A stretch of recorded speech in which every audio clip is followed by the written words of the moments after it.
Okay, good evening, everybody. On behalf of mikvah.org, I want to welcome everyone and thank you for joining us tonight for the third event of our spring learning series on women's health. I just want to start off with a bracha for Chava Gutta Basen Yachasya for a complete and speedy recovery. Our presenter for tonight is Mrs. Devora Entin, who specializes in perinatal and reproductive mental health, inclusive of infertility, pregnancy loss, perinatal mood disorders, and associated health issues. She is an adjunct professor at Wurzweiler School of Social Work and consults nationally about compassionate bereavement and reproductive health challenges. Devora is the clinical consultant of Yesh Tikva and Knafayim, moderating monthly support calls and maintains a group private practice focused on maternal mental health, serving New York, New Jersey, and Pennsylvania. Tonight, Devora will focus on being there to support a friend or loved one who is dealing with pregnancy loss. If anyone has questions, please use the chat. It will only be seen by the host. So without further ado, Devora. Thank you so much. I appreciate it. I know that, sometimes finding time to address something that's hard takes a little extra courage to step into the space and to say, either I've been through this and I'm curious to see how we talk about it, or that somebody I know and I love very much has been through this and I'm curious to see how they talk about it. And I think that that's, kind of it speaks to who you are and what it is that you're seeking support about and for. And the power of coming together and learning together and becoming more skilled in this space it really has this ripple effect. It has this ability to change the way that our community feels supported and our friends and family members and potentially ourselves feel supported as well. So, we use this term perinatal interchangeably with pregnancy. Perinatal is a term that we use we use it as being pregnant and actually postpartum as well. But for our conversation, perinatal loss is the loss of a pregnancy at any level of gestation, anywhere along the pregnancy spectrum. So perinatal loss, pregnancy loss really impacts 1 in 4 pregnancies. It's something where, it's not rare. And it happens, there's still this level of shock of like, how did I not see this coming? We know that we have, unfortunately, still a very high stillbirth rate and miscarriage rate. And for what we consider to be a developed, country, our stillbirth rates have not gone down in the years. And I would say over the past 10 to 15 years. And what's really startling to me about that information is that, I would say to you that I have personally been interacting with so many more women who've experienced later term losses. We can kind of come up with ideas as to why. What do we think is the reason that more people are having these kind of early and late, losses of pregnancies? Lots of different explanations, but ultimately, I think a big part of it is we're talking about it more. We're reaching out and getting support and getting guidance and talking about something that I think historically we really did not talk about. And I want to break it up for you in terms of like what are we talking about? Who are we talking about? Who are our people? We're talking what is the technical terminology that we're talking about? So anything that's a 0 to 20 weeks of gestation in a pregnancy, that's considered a miscarriage. And a stillbirth is actually anything from 20 weeks to 40 plus weeks. But in the category of pregnancy loss, we also kind of throw in a chemical pregnancy, where somebody knows that they're pregnant for a short period of time, really moments, like a couple of days, they get a positive pregnancy test, and then they get a period of few days or a few hours later. An ectopic pregnancy, where the pregnancy settles into the fallopian tube instead of into the uterus. And a molar pregnancy, where the cells begin to develop in all of the wrong places. And these are all devastating forms of loss that come about in many different ways and for many different reasons.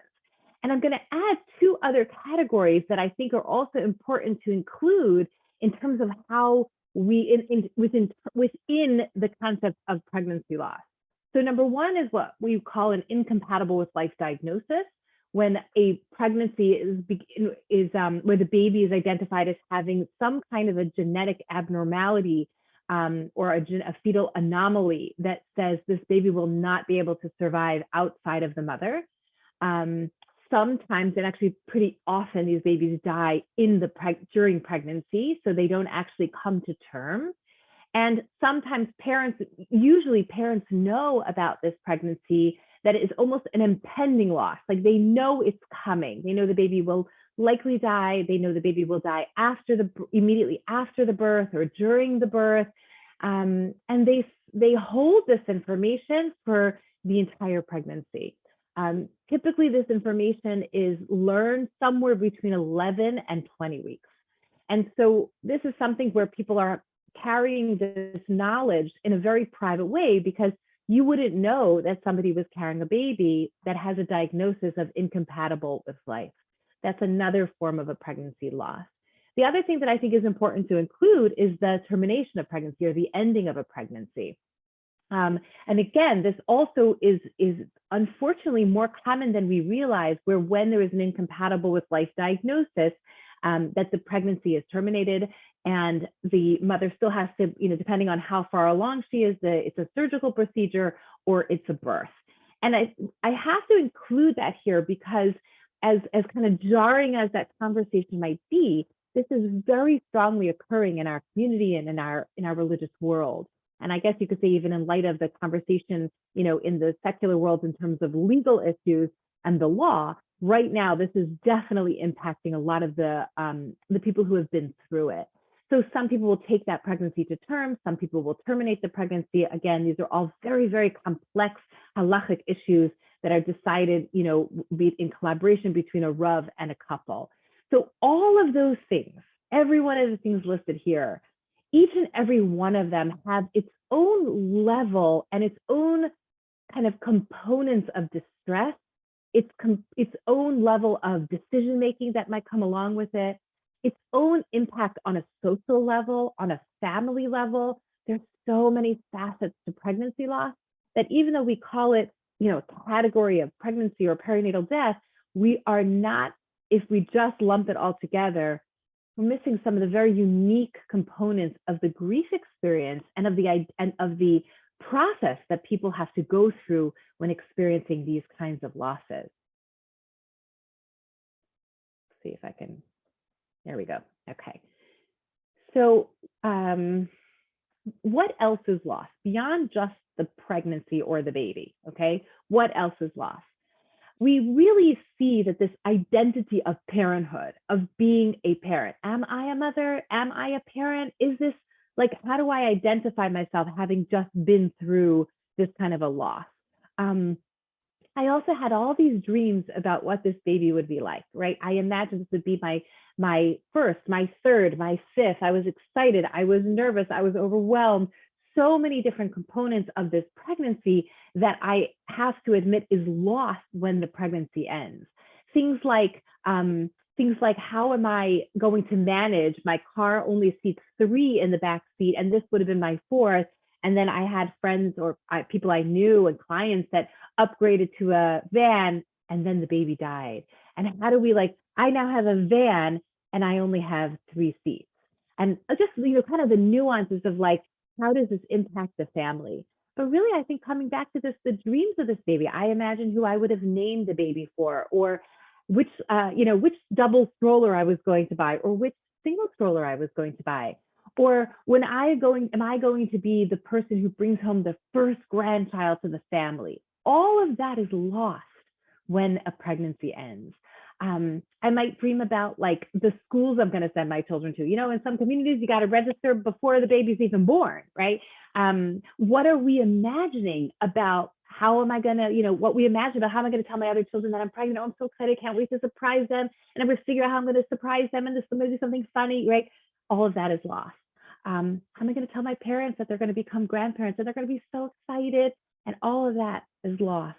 And all that went into this pregnancy, right? What happens when we have a pregnancy that's a result of many years of waiting or fertility treatment, right? Or this is a loss upon a loss. All that went into this pregnancy. I'm finally pregnant. I'm so excited.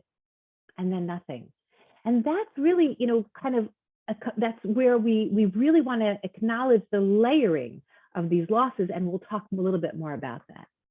I think we also have to consider the conflict of perinatal death. Like, how do we remember something that I never really had? Right? It's an imagination. I may or may not have felt the baby move yet, but it's too early. Or I didn't really, I was so early that I almost didn't even know I was pregnant. I knew I was pregnant for a few minutes and then it's gone. So there's this amorphous component. It's not tangible to me. It is yet but it's very real. And so we call these kind of experiences like an ambiguous loss, or a disenfranchised loss, a loss that I don't have that public space or the public acknowledgement of that grief process. When somebody, Khalilah, loses a family member, there's a shiva, there's an announcement in the school bulletin, right? All of those things are ways that we grieve a loss in a community, and none of that's available to somebody who has a pregnancy loss. Like, even somebody who delivers a baby at 39 weeks that has died, there still isn't a birth announcement, and there is no death announcement either.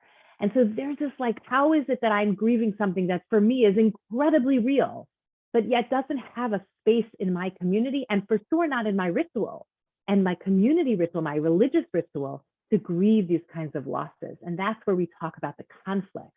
So, like, how do I capture this information in my heart? My heart is hurting, but there's something that, like, I can't hold on to. Do I explain this child in my family story? Like, is this pregnancy a part of my family story? Do I need to, like, do I have to acknowledge that there was a baby that died? Do I want to acknowledge the baby that died? If I don't acknowledge it, do I disrespect the baby and the pregnancy and all that it meant to me? These are parts of that conflict.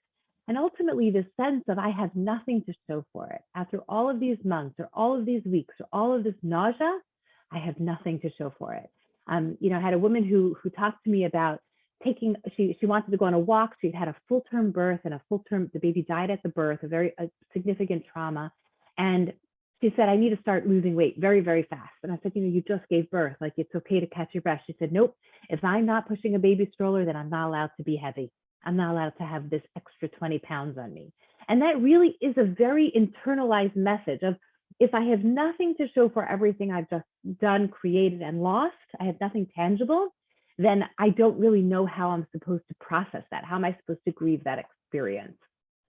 So I think it's also important from a hashkafic and halachic perspective in recognizing that, how do we perceive death from a religious practice way, right? We have very significant guidelines. Much of it is minhag, but we have a lot of guidance in terms of how we deal with a dead body, right? And we have halachos around death and dead bodies, and yet we really have very limited halachos when it comes to pregnancy loss. And part of that is the differentiation between, is this a mace, a dead body, or a nefel, which is a totally different status. And our chachamim and our rabbanim really have paskin that this is a nefel, which holds a different status than a mace. And when we talk to parents about, like, burial and options and saying goodbye, that's because we're addressing this more from a perspective of a nefel. But we grieve no differently than if it was that, because it is to us a dead body. It was all of the loss of potential. And I think that if you take a minute and you think about, like, what have you learned about pregnancy loss, right? You're like, many of you will say, I don't know anybody who had a miscarriage, or until I had my miscarriage, I hadn't met anybody else. Maybe nobody ever talked about it to you. We definitely didn't learn about them in college classes, right? And so where am I supposed to get my information from? I think that this is something that creates a lot of, again, complex feelings where there's a little bit of this no man's land when it comes to religious practice and ritual. And you might have some assumptions about, like, oh, we're not allowed to touch the body. Well, difference between a mace and a nefel. Or I have to bury the body very quickly. Again, difference between a mace and a nefel. So those are some of the things that when a person experiences it, it's almost like you open a door and walk into an alternate universe. Thankfully, there are many people that can guide you through that alternate universe, but it is an alternate universe kind of experience. But I also think before we can talk about how we do it today and how we kind of have come to understand pregnancy loss and how we support people through pregnancy loss, we also have to think about we also have to know, like, what did we do in the past? One of my internships, I was in a hospital, and the woman who was in charge of the bereavement team, she actually was specialized in pregnancy loss, and a very unique position at the time. Today, many hospitals actually have these kind of positions, and palliative care and bereavement care teams that guide couples dealing with the loss of a pregnancy and the loss of a baby. But she said to me, she says, up until just a few years ago, we would just, like, whatever came out of the mother, whatever was born, was sent to, like, the hospital waste. It was burned in the incinerator. We really weren't considering burial or families taking responsibility, primarily because of cost. But I think that things have so completely shifted. People are more aware of, wait a minute, where did my child go? Even if their child was only 12, 13, 15, 17 weeks along. Again, I'm not getting into halacha here about whether at what stage of loss do we bury versus do we just dispose, but those are other kind of important issues that are being dealt with by our rabbanim. But historically, it went to the incinerator, the hospital waste system. We didn't show parents the body, quick, like, just move the body away so the mother shouldn't have to see hospital, that she have to see the dead baby, so just get over it, move on. Very often these births were done under complete sedation. So it was done where the mother would be sedated either very close to the end of the birth, or she was in like an altered state and would have very limited memory of the birth experience. And this was seen as like a chesed to her, like she shouldn't have to know of such horrible things to see the baby that she birthed that was no longer alive. And the emphasis was very much on just like, you're going to just move on. You're going to move on. You're not going to think about it, just move on. And then we would say, because there's no ritual and there's no halachic rituals, there's no, this is how we do it. So then there's no grief. And that really was a very strong sentiment for many, many, many years. And things have changed. And I think that we have to kind of come to a deeper understanding of how have things changed and how we have changed. So how have we changed? The traditional perspective toward a fetus has changed. There's definitely a much deeper understanding of the grief process, not only in the secular, non-religious world, in the Torah world as well. Much greater understanding of what grief looks like today in our generation. Some people might say that we're a weaker generation because of the way that we grieve and the way that we're not, we struggle with the process of grieving, that each to their own. We definitely have a much deeper sensitivity towards early losses. So somebody could say, I really understand what it would mean to lose a 9-month pregnancy, but a 6-week pregnancy, like, you just kind of move. And I think we've really moved away from that perspective into one of, actually, we honor whatever it is that person is experiencing. And so I would say we have almost like an updated spiritual and religious supports. I think that what we have available to us, and I will list some resources towards the end, what we have available today, all with incredible support of Rabbanim and Gedolim, is about acknowledging the loss, the sensitivity, the awareness, and the way that we can support people through so they can go on and have hopefully more children and grow their family. But why have things changed? I think the biggest reason is that infant mortality has changed. It is understood that it was understood that somebody would lose a child if they had many children, children would die, and children would die frequently. Mothers died in childbirth more frequently. Babies died of strep, they died of smallpox, they died of pandemics, right? Polio. And there was an understanding that there was a likelihood that if you had many children, your child might not survive to adulthood.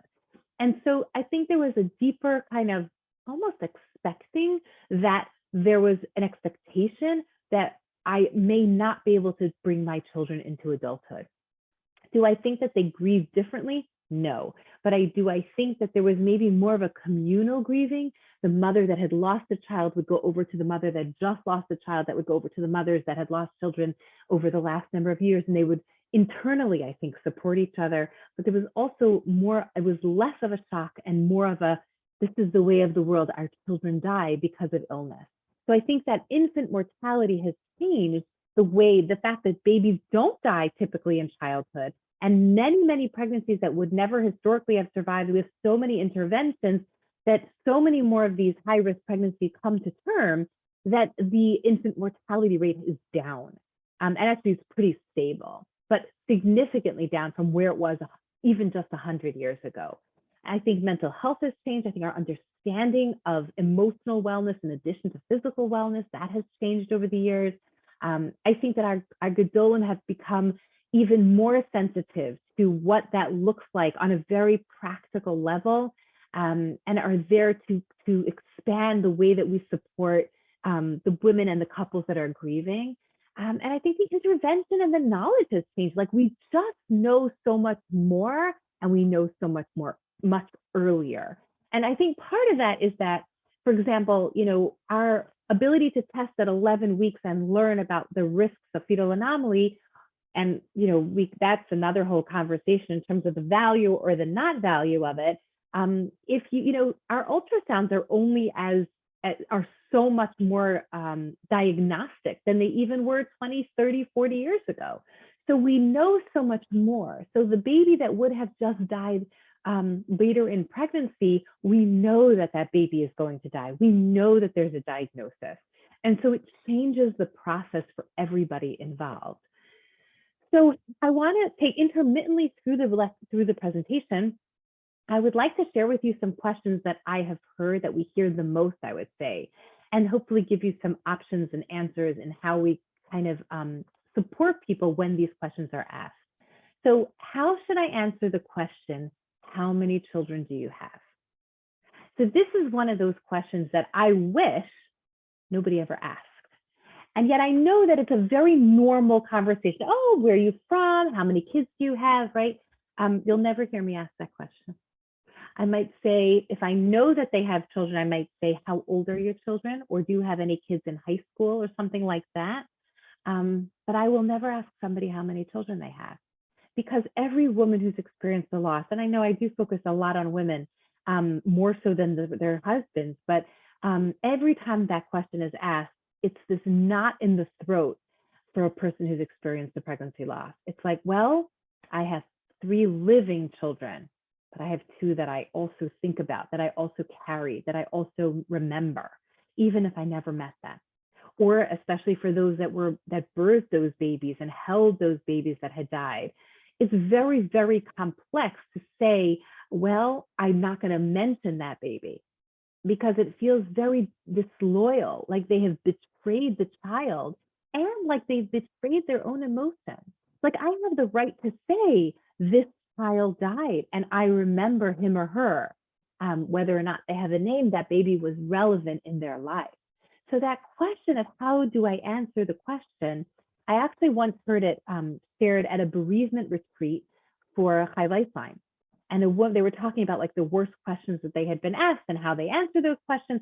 And the woman said that, they all were like mumbling about how horrible that question was. And one of the women said, well, this is how I'll answer it. I'll say, well, I have a daughter who's 11, I have a son who's 8, and I have a 2-year-old. And instead, so while she identifies 3 children, she's not actually, for her, if she had a child that, let's say, died at the age of 11, she's not really not mentioning the child, but she's also not including the child in, and I have a child that died. Like, this would be part of that conversation. Another thing to consider is who is asking the question, right? So if it's the lady in the grocery store, probably not going to answer the question honestly. If it's somebody that I haven't seen in a long time, that I do want them to know what I've been through in the last year, then you can share in your own words what it is you'd like to say. I could say, I have 3, and I had a loss this year. I lost a little girl, right? Those are the very difficult conversations that also can all be avoided by not asking the question. But that is one of the things that our couples struggle with the most. How many children do you have? I invite you, if you'd like, to put into the chat if you have heard other answers that you found to be supportive or have given you comfort if you yourself have experienced the loss. I encourage you to throw it into the chat, and I'll ask for it to be read in a little bit, but I'm happy to hear contributions from you about how would you answer that question. So, the experience of the lost identity, that this is who I was versus this is who I am. Is this my first child, or will the next baby be my oldest? Those are some of the things that we struggle with. Am I a mother? And what does this pregnancy mean? Does this make me a mother, or am I just going back to that kind of status of being newly married or being married for a year without children? If there's no Shiva and I don't light an extra candle, then am I allowed to mourn? People are kind of questioning that. If I lose one of the sets of twins, if I have it carrying a twin and one of the babies die, am I still a mother of multiples? How do I kind of create kind of a rational experience in something that feels incredibly, incredibly chaotic? Many of these questions are very much unanswerable. And that's part of our supporting people through pregnancy losses, is to understand more deeply, a little bit, one layer beneath, because you really can't know what they've been through, but one layer deeper helps you understand why it's such a complex grieving space. And the more I know about it, the more likely I am to be more sensitive to it, and the more likely I am for me to connect with that person in an authentic way. Okay, another question I hear.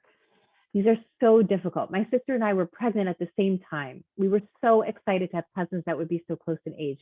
She lost the baby at 24 weeks, and I'm due now in a few weeks. How do I even start to navigate this? This is one of those most common questions coming from the pain of a sister. You know, I don't want, my sister is going to hurt. I don't know how to do this. How do I navigate this?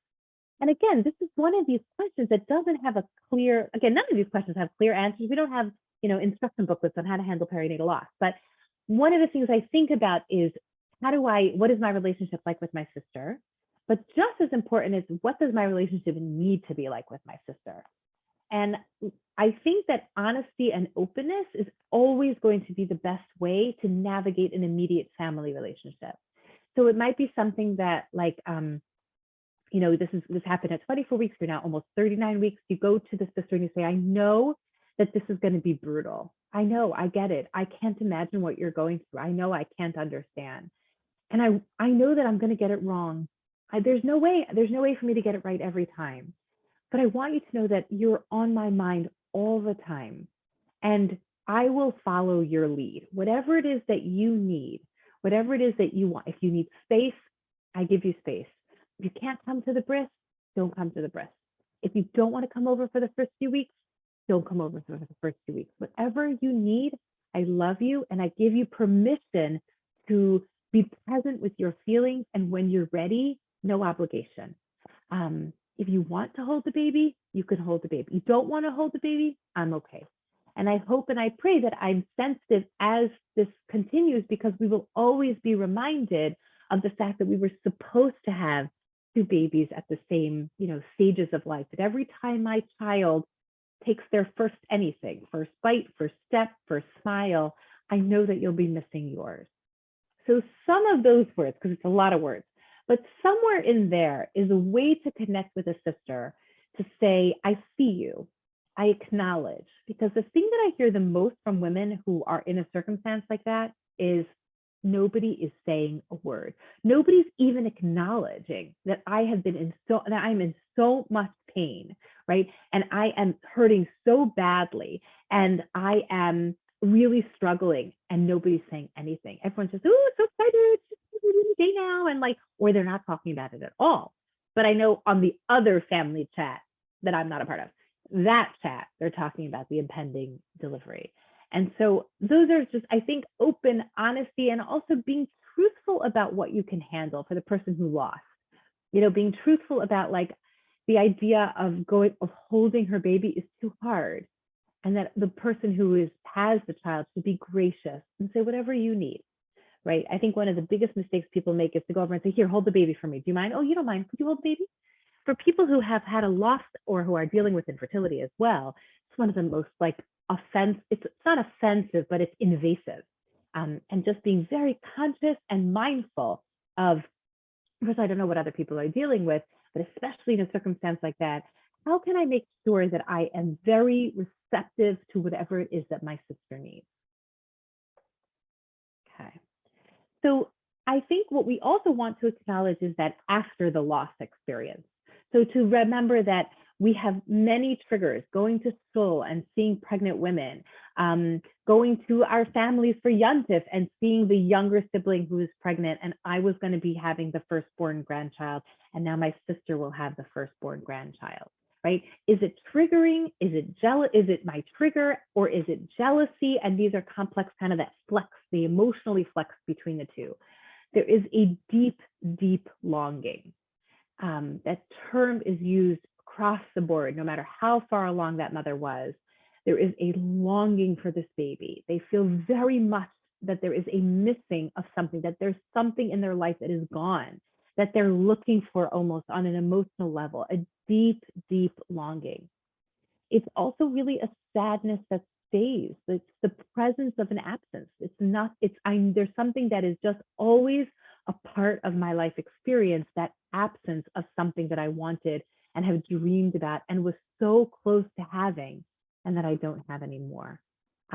Very often a woman is going to experience this very differently than her spouse. I actually have a future slide in discussing that, and I'll come back to that in a little bit of a deeper way. But pretty much almost every feeling is what I would say is normal. It's the normal response to a very abnormal, unanticipated, unexpected experience. But feelings can feel very, very extreme, but really, just supporting and having patience without kind of imposing what you think the timeline should be will really help her, what we call, navigate or integrate her experience. And that is the goal of grief work, is this concept of integration. Another question that we hear: I had a miscarriage and I think I'm really okay. Like, how do I know if I'm grieving correctly? And is there a right way and a wrong way to grieve? I love those questions where I have someone who will be like, I had a 12-week loss, and I was sad and I cried, and I had to go through a medical procedure and I took a couple days off, and then I'm really okay. And is there something wrong with me? Is there something wrong? I'm busy. I had to go back to work and I have other kids at home that need my attention. I'm really okay. And I like that question because I think it really honors the fact that different people deal with things differently. And I would say that it is possible that a 6-week loss will be as horrific as a 40-week loss, depending on what went into that pregnancy. And so it isn't for me to judge, well, this kind of loss, you should feel this, or that kind of loss, you should feel that. But how do I know if I'm grieving correctly? The answer to that, to me, is, have you created space for yourself to grieve? And have you given yourself permission? So too often I hear, I don't have time. I don't have time to grieve. It was, I'm sad, but what am I supposed to do? Sit and cry all day long on my couch? What are you talking about? I had to go back to work. I had to take off. I took a day off for the DNC or DNE for the medical procedure. And then I had to go back to work the next day. And they're not so fine. They're just not so fine. So when not so fine might look like I'm not sleeping, not so fine might look like I'm having a lot of difficult thoughts, intrusive thoughts. I can't stop thinking about what the baby looked like, or I can't stop. I have nightmares, or I regret. I wish I had. I thought I could have. I should have. Those kind of thoughts. So if I am constantly pushing away those thoughts and feelings, I'm not giving myself permission to grieve. And really, we need permission and we need space. Now, what that space looks like can be different for every person.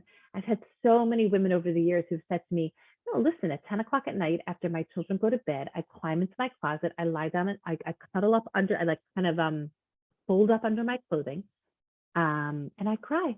And I know that I can hold it together until 10 o'clock at night, and then I cry under the clothing in my closet. It's funny because if you think about it, on almost like a metaphysical level, there's something very cocooning or fetal about that, kind of closing in upon yourself, very dark, feeling protected. There's something comforting in that space for her. And she's able to say, okay, I'm able to kind of hold it together and keep myself in check and not cry and go to work and make dinner and attend to my children. But I know at 10 o'clock at night, I go to my room and I cry. Maybe if I have a picture, I look at pictures. Maybe if I don't have a picture, I just kind of hold the baby blanket that I know the baby was wrapped in. Those are the kinds of things that provide comfort. And so that's giving that space and permission to grieve these kinds of losses. I think it's also very, very important to know what grief really looks like and what grief really isn't. Grief is not a linear experience. It's not a straight line. I have way too often a woman will say, I thought I was better. And then I broke down in the grocery store and I couldn't pull myself together. I had to leave my full cart of groceries and go home, right? I thought I was fine. I was really doing great, right? It doesn't go from point A, B, C, D. Grief is like a roller coaster. It's like A, B, C, right down to the bottom, throw my way up that. I'm upside down. I'm throwing up maybe. I'm like, whoa, nauseous. And then all of a sudden it levels out. Oh, okay. My head is up again. My feet are on the ground. They C, D, E. Whoa, roller coaster again, right? The dips and the valleys tend to show up around things that are triggering. Experiences, going to shul, going for a yontif, davening on Rosh Hashanah. I'm seeing my pregnant sister or sister-in-law, the stupid comment that somebody said to me. All of those experiences will throw me into that roller coaster ride. And that's actually what grief is supposed to look like. It will hit you at different spots and days and hours and times, and that's expected. It's a natural way of life. If I love something, and then there's a risk of me losing something. If I have loved well, I will have to grieve that loss as well. And sometimes I see in many of like the Jewish magazines, they talk about the 5 stages of grief, the 5 stages of grief. Guess what? There are no 5 stages of grief. Those 5 stages were created by a psychotherapist many moons ago were actually the 5 stages of the dying. It was, grief, denial and bargaining, and all of those are actually how she observed when people had a terminal illness. They were all part of the process of the person who was dying, not the person who was grieving their potential loss or the loss itself. So we got kind of mixed up in there. There aren't stages. And could some of them apply? Sure. Anger and denial and acceptance. Sure, they could apply, but they might not. I might skip over the anger part. I might skip over the acceptance part. So can I expect and can I anticipate that grief is whatever I need? There are some limits, but in general, grief is a normal developmental process that we experience. So you can expect isolation, withdrawal. I'm pulling away from my friend. I just don't feel like I want to answer the phone right now. Closing in or tightening of a peer group. The term is cocooning. Seeking support that is very hard to find. Family gets involved and engaged, and they have expectations of how you should be grieving. You may have intimacy challenges, which I will address in a few minutes as well. You might experience symptoms that feel very much like depression, and yet they look similar, but it's grief. You may be passively suicidal, that feeling like I just want to die. Not that you want to die, but the baby died and I'm supposed to be with my baby. I'm a mother. I'm supposed to be with her. And it's very hard to see the sunshine. People will describe it as the world lost its color. And you may have difficulty in self-care, like I haven't showered in a few days and I really have no desire to eat. And I'm having a hard time like taking care of the things that I would normally be taking care of. All of those things are part of the bereavement process. If we understood it more, it wouldn't catch us by surprise. And we wouldn't be having so many other people expressing distress about how I'm doing in my grief experience. So for grieving parents, very often we encourage creative and a meaningful way to honor the death of that child. Like I said, most people do not light candles. There's no official yard site. There's definitely no Shiva, and there's no Shloshim, and there's no yearly anniversary in a practical way. But for people who are wanting to mark this experience, maybe you can sponsor a day of learning each year. You may just sponsor it by your family versus in memory of. Maybe doing a chesed project. I have people who do these like random acts of kindness. They'll pay for your dinner and say, I just do that in memory of my child. Or they'll pay for somebody else's something, and that's a way of them doing an act of chesed on that day that's meaningful. They go to a soup kitchen and they ladle soup for the homeless. Maybe going out to dinner with your husband or taking a day off of work. allowing yourself to mark the day. Today is the day. I don't have to talk about it much, but I just want to know that today is not like every other day. It brings up incredible memories and incredible longing. Even after many years have passed, this is a day that I remember.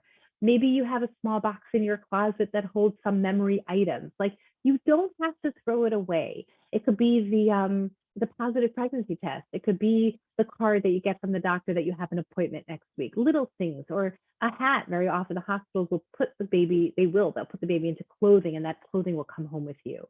And some of you who maybe have not experienced this might be like, oh, that's so weird. But people who have gone through the loss are so happy to have something to hold on to, something that's tangible in their hands that feels like their connection point.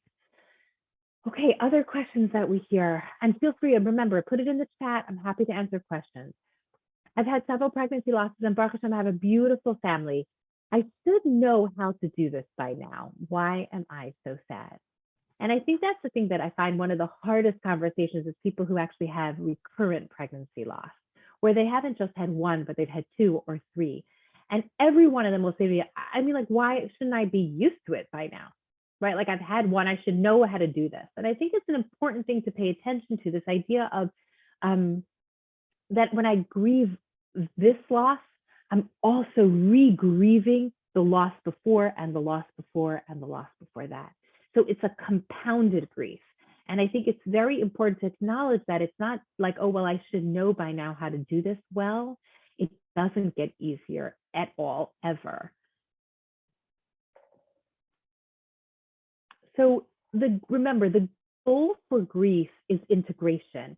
It's not about moving on or getting over it. We move forward in grief. We carry it with us. We allow it space in our lives. I like to describe it as like, I carry this suitcase, or I tuck it in my pocket, and that grief is something that I'm entitled to. It's the privilege of having carried that pregnancy.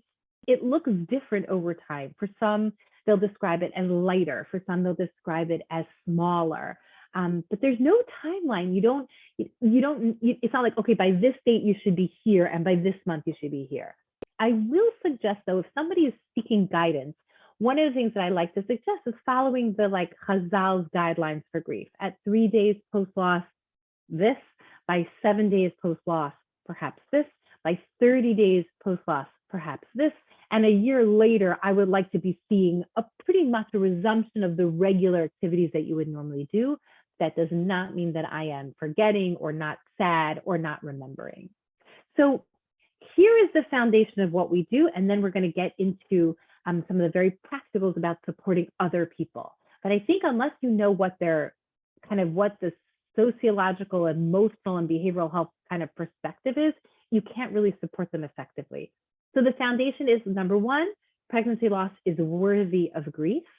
And number 2, no matter how early in a pregnancy, it's the loss of so many layers of an experience. It's not just a pregnancy. It is a baby. It's the dreams of the future and everything else that we talked about.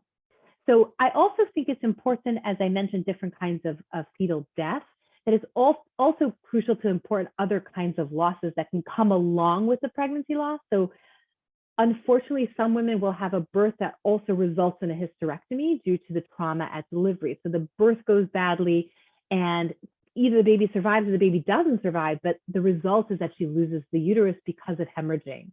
Or the birth of a baby that dies after the birth due to a fetal anomaly, like the parents knew and they carried this pregnancy to term. And again, the acknowledgement that some pregnancies are terminations. So how do we respond if we're told? If somebody says to you, I'm carrying a baby that I know is not going to survive, or I know everybody knows that I lost the pregnancy at birth, and I lost the baby died, and I had a stillbirth, but I'm sharing with you that I also had a hysterectomy because I was hemorrhaging and I was going to die. How do we respond? So a couple of words to consider. I'm so grateful you told me, because when somebody shares with you, it really is a privilege. I want you to see this as a privilege. That must be so painful. I wish that hadn't happened to you. I'm avoiding the I'm so sorry, although if you can't think of anything else, I'm so sorry that you had to go through this is acceptable as well. But I would encourage you to give pause to the intensity and the privilege of what is being shared with you tonight, or when they share it with you. Another question we hear. I had a stillbirth at 37 weeks and I'm really struggling with my husband. It's been a few months and he seems so okay. And he's frustrated with me that I'm still not okay. And he's getting irritated with my sadness. And sometimes he just stays out extra longer. And we really aren't talking too much. And I really need his support, but I don't know what to do. Is this normal?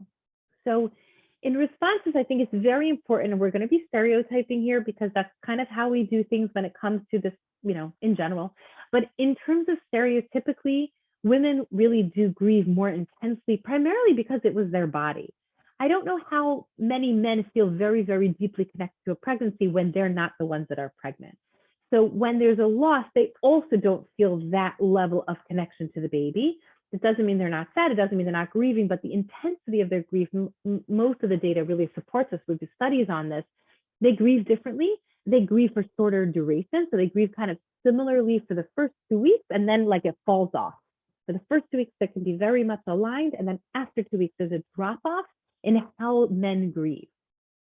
So women will typically turn to each other sad as a more external grieving. Men can have a more internal grieving. So you may see anger, you may see withdrawal, you may see like, I'm going to go into my basement and I'll come back later. There can be a strong level also, though, a lot of that comes from this idea of, I don't know how to protect my family. My wife is so sad. My wife cries a lot. She's so distressed.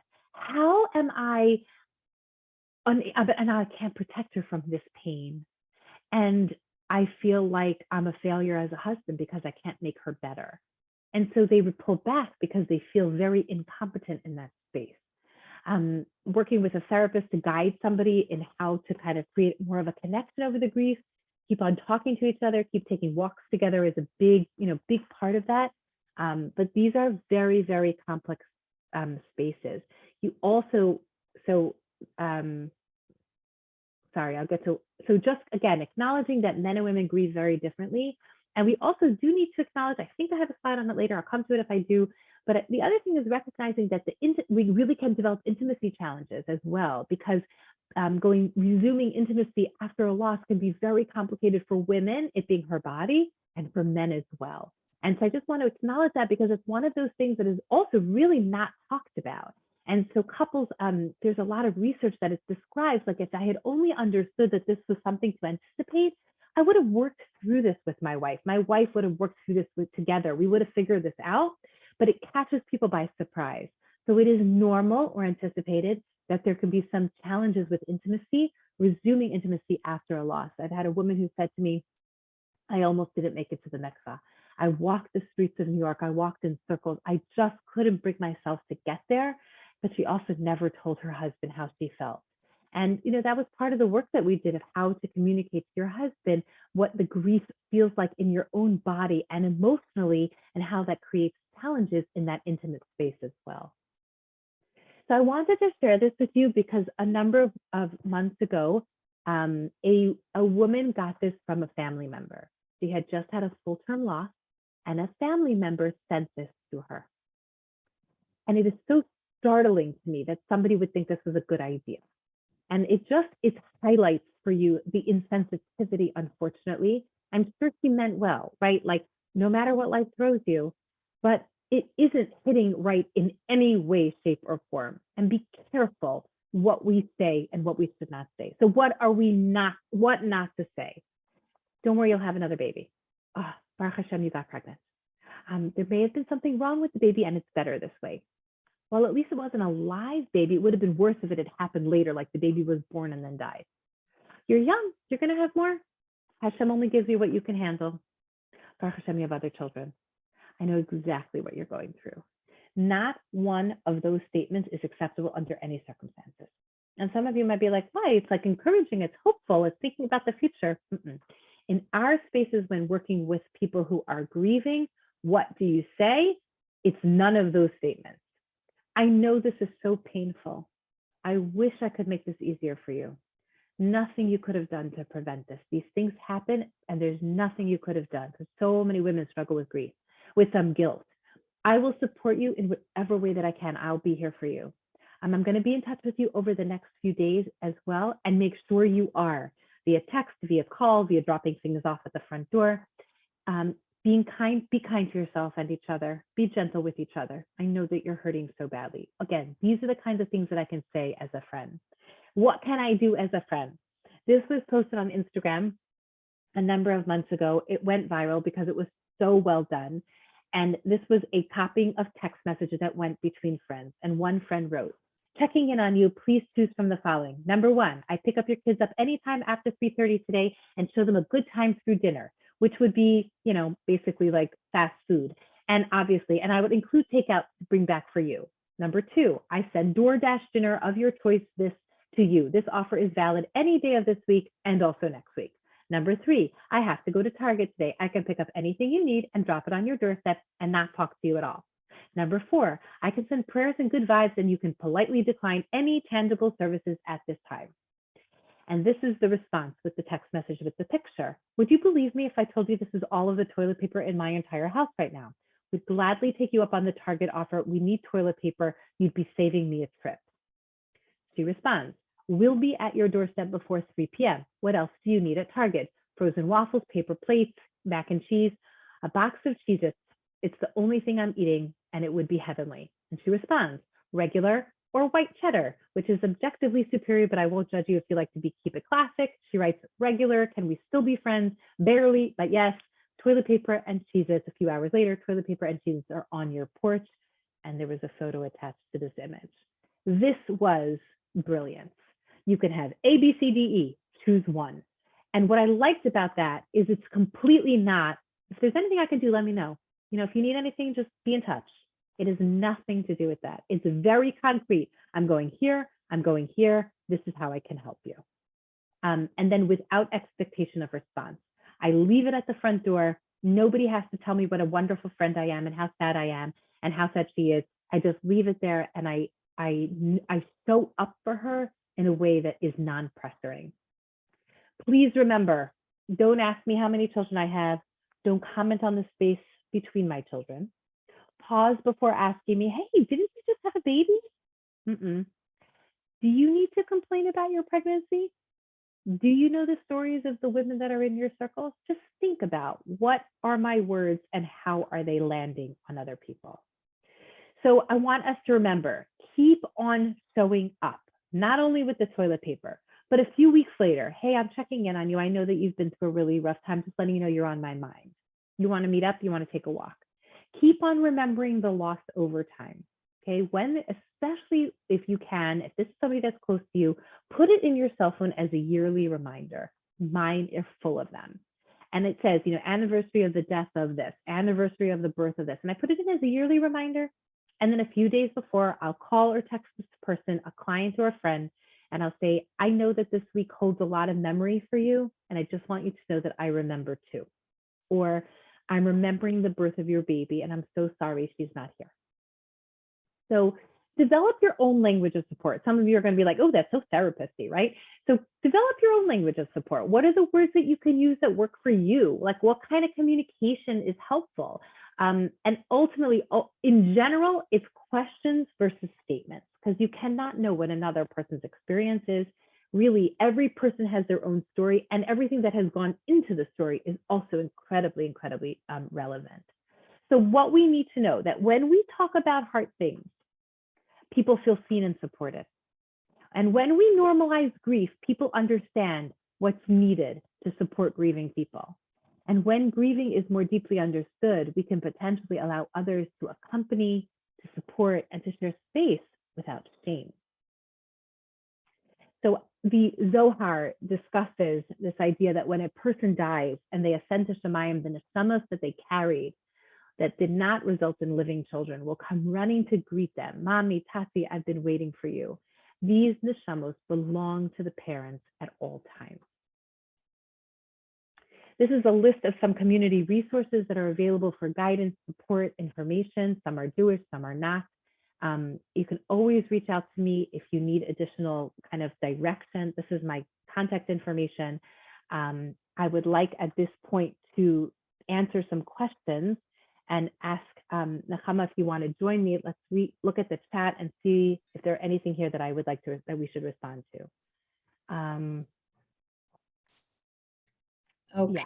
There were a few things that came in on the chat.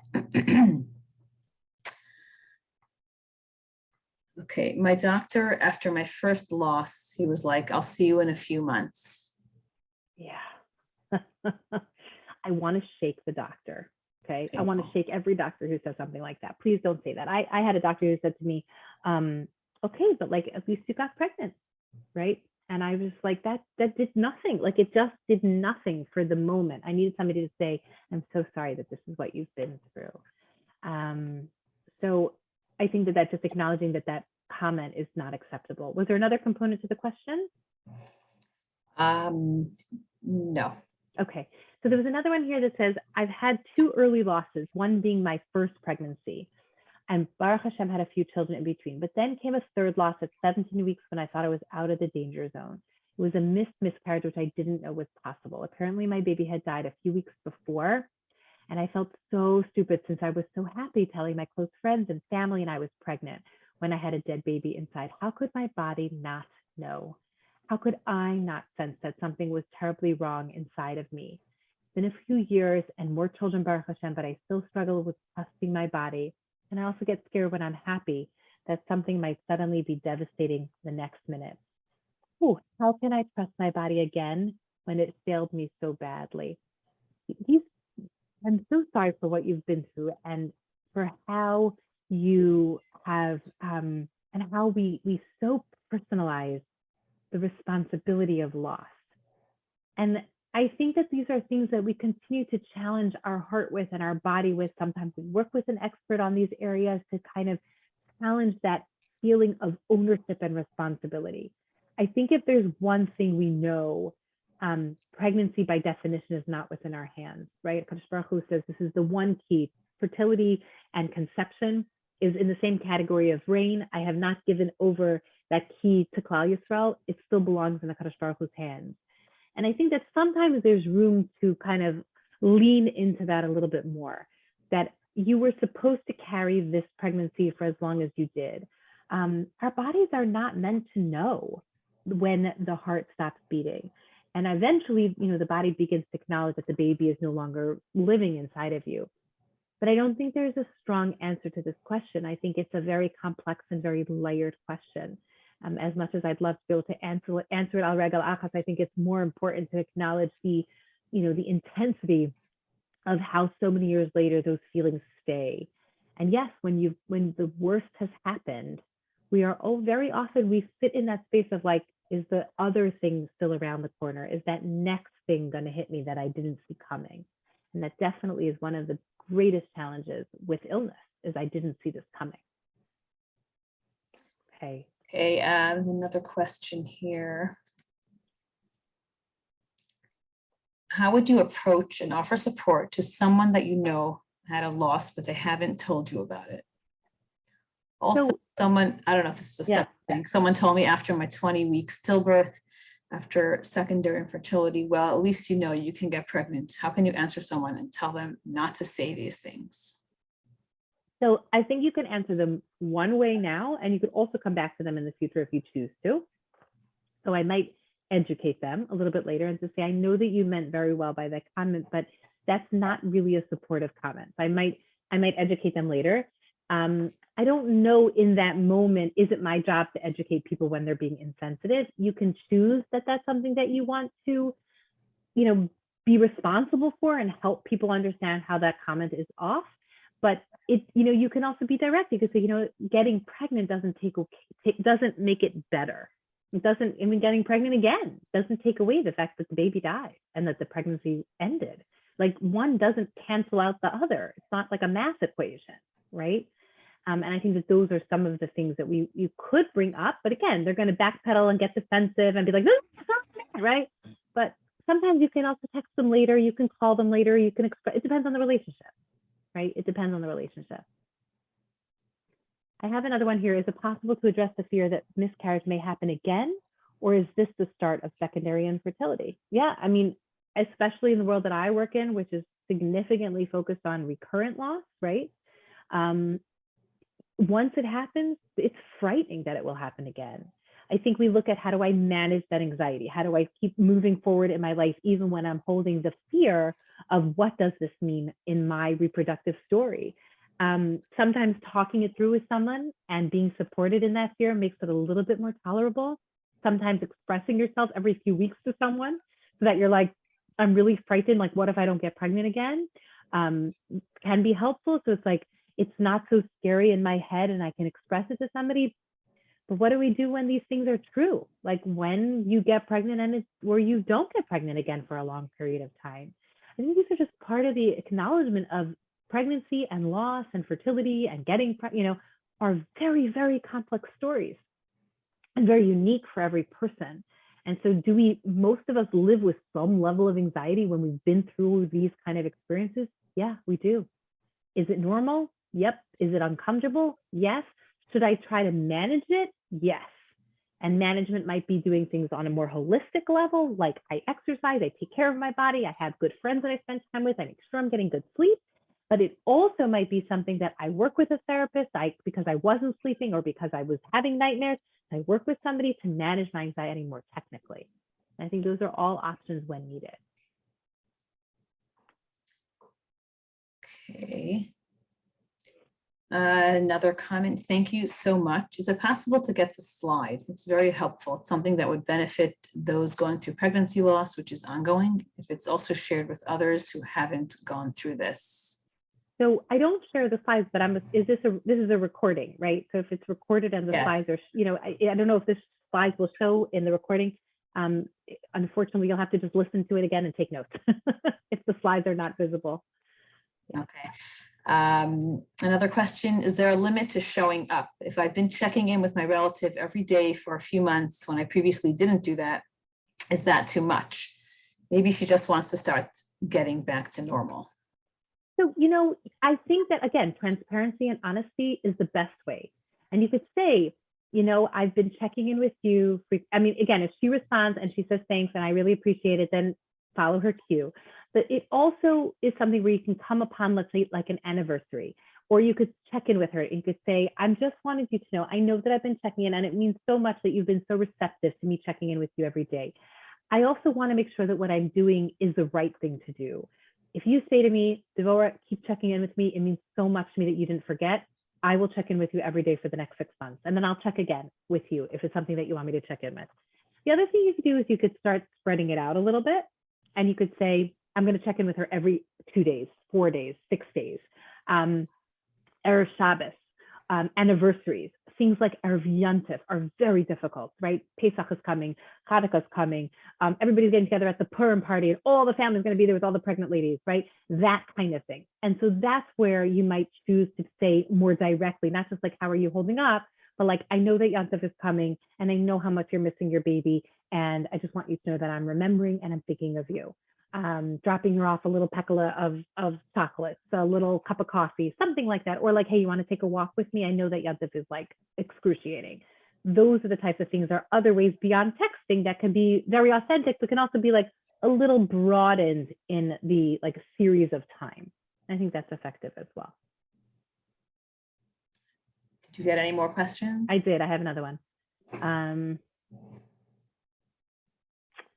Okay, so this question is, what happens if your anxiety after multiple losses in a row is interfering with intimacy because there's a fear of getting pregnant again and then losing it?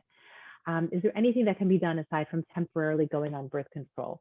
So anytime you are not using birth control, you are at risk of getting pregnant, right? That's just the reality. I think that every person, especially if you're dealing with recurrent loss, needs to really authentically look and decide, here's what I'll hear, I'm never going to be okay until I have a healthy baby, but that doesn't quite honor the grief space that they might need. I encourage you to be honest with each other that there may be a need for temporary birth control just for a few weeks or a few months in conversation with your Rav, as to like, I just need to catch my breath so I can prepare myself emotionally and physically for the possibility of losing again and for the possibility of pregnancy. What I find is that when women go back to back into next pregnancy and they don't take space to grieve, their pregnancy, even if it's a fabulous pregnancy, is full of anxiety, and their postpartum is also full of anxiety. And so I consider that a risk factor. If you did loss, finally pregnant, healthy baby, that pregnancy to me is a very high risk pregnancy emotionally. So I would encourage, in conversation with your Rav and your husband, I need a breath. A breath could be 2 months, 3 months, temporary birth control that doesn't mess you up hormonally. Those are also very limited and very complicated. Discuss it with your Rav. But like giving yourself a breath to replenish, to refill, to fill the tank enough that you can then attempt another pregnancy. Because you're right, if intimacy means pregnancy and intimacy means pregnancy loss, why would you want to do that? Because the risk and the benefit are kind of canceling each other out sometimes. Honesty and conversation is so much better, especially with your husband, so important, so that you and he could navigate this as a team. Versus, I'm not going to say anything because it's going to feel so bad, or I'm not going to say anything because he's going to say, what do you want me to do, right? Instead, say, let's figure this out together. Communication is the most valuable thing we have in a marriage. And even if it feels like I don't know what to do with these feelings, we need to communicate about these feelings, because that's the foundation of the relationship. Because I guarantee you, he doesn't want to be with you if you don't want to be with him. It doesn't, the husband wants to feel that the two of them the husband and wife are connected on every level.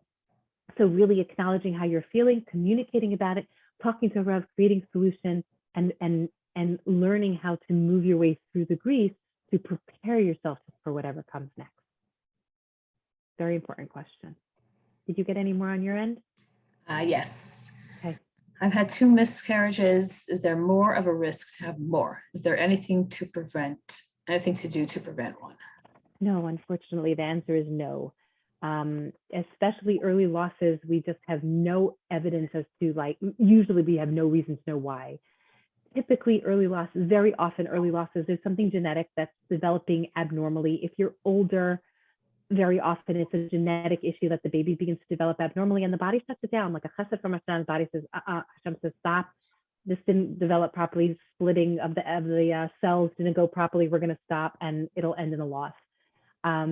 Later losses usually are different. The 20+ week losses, usually it's not a genetic thing. It doesn't always, it sometimes is, but sometimes isn't.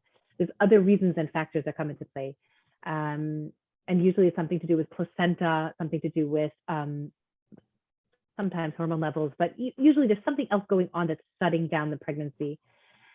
Recurrent loss is one of those things that has so little information and so little good recommendations. The American Society of Reproductive Medicine has issued multiple kind of standards of care, which is like, our kind of governing professional agency for reproductive endocrinologists, the people who deal with infertility. And they said, in a review of all the information, a review of all the data and the research, there's not good enough evidence to do things like immunology support or, some different people who promote different kinds of like infusions. There's studies that say, oh, it was helpful. And there's just as many, if not more studies that say not really. And it's challenging. It's kind of a sensitive space because we just expect women to just keep going. Like if you want to have a family, you're going to have to keep going. And how devastating it is to just go and then keep losing and go and keep losing. And I would like to very strongly recommend, notice I didn't like say therapist, go to a therapist for everything. Not everything needs a therapist. But I will say to you, if you are a recurrent loss survivor, get a therapist to go through the next pregnancy, because I think you need hand holding and support, because it is like living in this hypervigilant, traumatized state. And I ask you to walk that same exact walk month after month without any guarantee that it's going to work. And so good emotional support is really, really valuable to help you make your way through the pregnancy. It's usually nothing that you could, I'm going to say it again, miscarriage, there's nothing you could have done to prevent it. I would say if you smoke, don't smoke. Strong correlation between smoking, something like a 40% increased risk of stillbirth with smoking, or being in the room with somebody else who is smoking. Like if your husband is a smoker, there's one thing you want to do to kind of address the greater risk of miscarriage: stop being around smokers, get your husband to stop smoking. Other than that, not much, if anything. I think I got another text here, another one here. Okay, that was just another comment. Okay, I have one more here. My friends and family members I'm close with all gave birth in the last month or are due in the next few months, and I just experienced a loss. How do I navigate this? Yeah, and I think I did address that a little bit in one of the previous questions that were asked, but I think that, the acknowledgement of this is going to be hard, right? Navigate this in terms of saying like, this is what I'm comfortable doing and this is what I'm not comfortable doing. And knowing that it's gonna be triggering and it's gonna be so painful every time you hear the mazel tov. I have one client who says to me, I don't want to say one more time to my kids, mazel tov, Shani had a baby. Because the kids are like, well, when is it going to be our turn to have a baby? And they have no idea how many losses she's experienced one after the next, right? But she's like, I'm so tired of acknowledging everybody else's mazel tov. And I'm supposed to be happy and excited and cheerful. And I don't feel any of those things. I'm glad that they have a baby, but I want a baby too. And so acknowledging like, this is going to be tough, and telling your husband, I'm so sad today because Shandi had a baby and I want one too. And let him take you out for coffee. Or ice cream would be much better than coffee in that moment. Find some really good chocolate, lots of chocolate, right? Acknowledgement and sensitivity to these spaces, and hopefully praying that family members will be sensitive to you as well. Seek support, join our support groups, reach out. You're not alone. You're not alone, even though sometimes it really feels like it. So, okay, I think this is where we call it. I think that's it for the questions. Yeah. Any last ones? Okay, thank you so much, Devora, for taking the time to do this really, really important presentation for all of us. It was really interesting and extremely informative and empowering. Thank you. Keep in mind that we have many incredible classes and workshops online at mikvah.org/media, and many podcasts at mikvah.org/audio, and we really encourage you to check it out. Of course, if you missed part of this class or know someone that missed it or any of our previous classes, the recording will also be up online in the next day or two. Just want to end off by thanking everyone on behalf of mikvah.org for joining us tonight. And next week's class, titled Moods and Motherhood, will be on Wednesday as well, same time, same place. And we will once again hear from Mrs. Devora Entin. Hope to see you there. Looking forward to seeing all of you who join us. Have a good night, everybody. Have a good night, everyone.